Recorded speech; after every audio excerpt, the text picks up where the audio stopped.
You know that dollar you're about to spend on a coffee? It isn't just a dollar. Think of it as $25. And that $5 lunch special? It's not $5. It's a $125 steak dinner in your future. Now that sounds impossible, I know.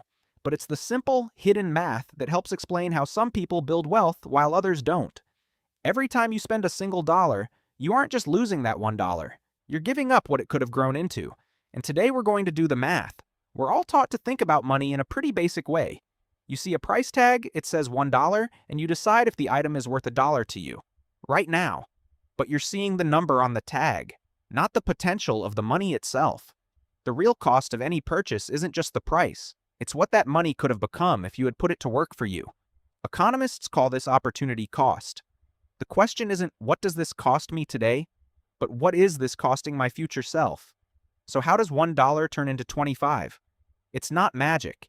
It's the power of compound growth. There's a simple trick to understand it called the Rule of 72. If you divide 72 by your annual rate of return, it tells you roughly how many years it'll take for your money to double. The stock market has historically returned around 10% per year on average. At 8%, your money doubles about every 9 years. So let's watch what happens to a single dollar over a 40-year career.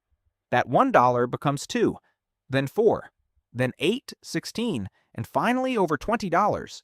That's the power of letting your money work for you. Let's make this painfully real. Think of a small daily purchase, just $1 a day.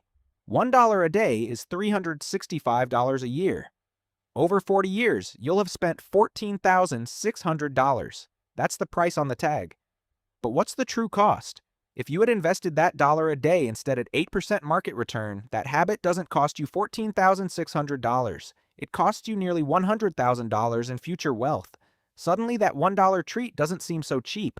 The true cost of that daily habit isn't a dollar. It's a piece of your financial independence. So if the math is that simple, why isn't everyone doing this? It's because our brains are wired to trip us up. We suffer from something called temporal discounting. We are hardwired to prefer rewards now over bigger rewards in the future.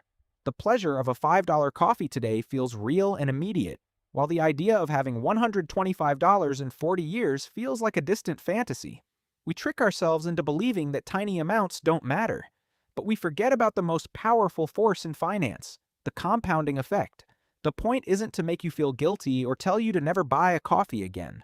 The point is to be aware of the trade-off. Every time you spend, you're making a choice, trading future wealth for something you want right now. Start asking the right question, not, can I afford this today? But, what is the true cost of this to my future? When you shift your mindset from what can this dollar get me now to what could this dollar become, you've grasped one of the most important concepts for building wealth. That dollar in your hand isn't just a dollar, it's a seed. You can eat the seed now, or you can plant it and with time, grow a forest. Tell me in the comments, what's the one daily purchase you know is quietly costing you a fortune? Subscribe, because next week we go inside another system quietly draining your future wealth.